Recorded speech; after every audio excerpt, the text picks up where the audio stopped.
مساء الخير، شلونكم حبايبي؟ شلون الصحة؟ ان شاء الله زينين وبصحة وسلامة. طبعا اليوم رجعت لكم فيديو بسيط وحلو حبايبي. طبعا ولا تنسوني باللايكات والدعم، وان شاء الله يا رب اقدم لكم فيديوهات حلوة وتخبل تليق بيا وبيكم.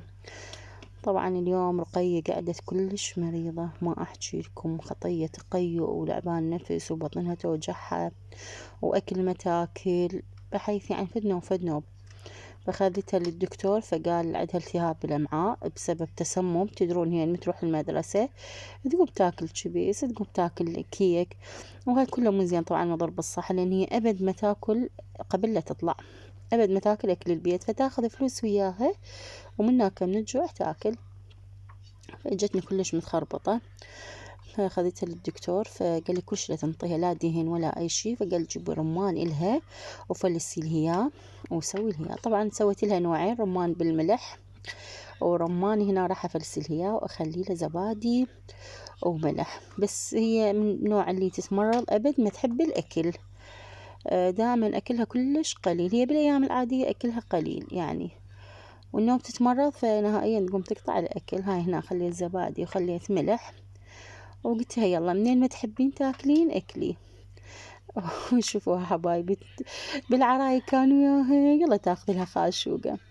وهنا هم تغدينا دولمة، سويت لهم غدا دولمة وكلش طيبة بنات، تخبل تخبل.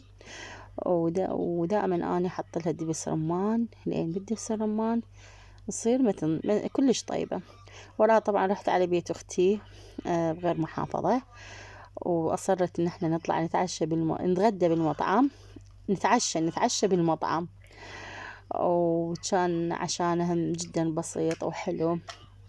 والله بصراحة أنا ما قبلت، قلت لها يعني ناكل بالبيت، فهي أصرت بين إحنا ناكل بالمطعم. وهي هم طلبنا دولمة ودجاج شوي، طبعا هذا الدجاج محشى وتمن، وخير من الله وخيرات الله هواية، وهم تونست وياهم. طبعا بنات اني بغير محافظة، فمو يومية اروح لهم، يعني كل فترة اروح لهم. طبعا تعشينا بالمطعم، ومصي ابنها هم يجيب عشاء ثاني. طبعا كارثة والله من اروح لها تحير خطية، شو تحط وش تسوي.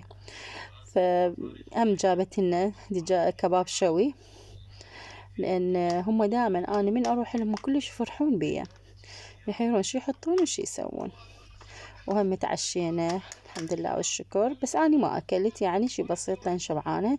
وهي تقريبا 12 بالليل جابوا لنا تعلولة عبارة عن باقلة واندومي وفاكهة، لبلبي وجباسة واندومي وحب، وهم أكلنا. وهنا ينتهي الفيديو حبايبي، مع ألف سلامة.